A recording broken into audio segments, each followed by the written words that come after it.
90% ആണുങ്ങളാണ് കൂടുതലും പ്രൊഡ്യൂസർ എന്നുള്ള രീതിയിൽ ഈ മലയാള ഫിലിം ഇൻഡസ്ട്രിയിൽ നിൽക്കുന്നത്. അപ്പോൾ ഒരു സ്ത്രീയായിട്ട് കടന്നു ചെന്നപ്പോഴത്തേക്ക് പ്രൊഡ്യൂസറായിട്ട് ചെന്ന് കഴിഞ്ഞപ്പോൾ എങ്ങനെയായിരുന്നു ഒരു റെസ്പോൺസ്? എന്തെങ്കിലും ബുദ്ധിമുട്ടുണ്ടായോ? ഇല്ല, എനിക്കങ്ങനെ ബുദ്ധിമുട്ടൊന്നും ഉണ്ടായിട്ടില്ല കേട്ടോ. കാരണം ഞാനിങ്ങനെ എനിക്കറിയാവുന്ന കുറേ ആൾക്കാർ തന്നെയാണ് നമ്മുടെ ചുറ്റും ഉള്ളത്. പിന്നെ ഇങ്ങനെ ഞാൻ ഈ സമയം തൊട്ട് ഇങ്ങനെ വർക്ക് ചെയ്ത് വന്നതുകൊണ്ട് എനിക്കത് ഒരു പുതിയ ഒരു കാര്യമായിട്ട് എനിക്ക് തോന്നിയില്ല. പ്രൊഡ്യൂസർ എന്ന നിലയിൽ അത് പുതിയതാണ്. അതിനകത്ത് ഒരുപാട് എക്സ്പീരിയൻസ് ഉണ്ട്, ഒരുപാട് കാര്യങ്ങൾ നമുക്ക് പഠിക്കാൻ പറ്റി.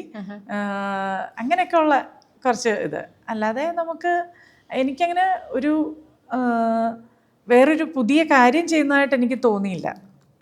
സിനിമയിൽ ഞാൻ എന്തോ ഒരു വർക്ക് ചെയ്യുന്നു എന്ന് മാത്രമേ ഫീൽ ചെയ്തോളൂ, അങ്ങനെയാണോ? ഞാൻ ഒരു പ്രൊഡ്യൂസർ എന്ന നിലയിൽ ഈ സിനിമയിൽ നിന്ന് ഇങ്ങനെ മാറി പ്രൊഡ്യൂസറായിട്ട് നിന്നിട്ടുള്ള അങ്ങനെ അല്ലായിരുന്നു നമ്മളൊക്കെ ഇത് ചെയ്തത്.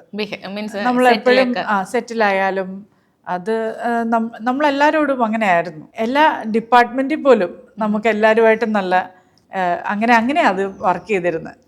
അതുകൊണ്ട് എനിക്കങ്ങനെ ഒരു ഇതായിട്ട് മാറി അങ്ങനെയൊന്നുള്ള ഒരു ഇതൊന്നും തോന്നിയില്ല, പുതിയൊരു കാര്യമായിട്ട് തോന്നിയില്ല. പ്രൊഡ്യൂസർ എന്നുള്ള രീതിയിൽ ആ സെറ്റൊക്കെ മാനേജ് ചെയ്തപ്പോഴത്തേക്ക് എങ്ങനെയായിരുന്നു? ഡിഫിക്കൽട്ടീസ് എന്തെങ്കിലും ഉണ്ടായിരുന്നോ?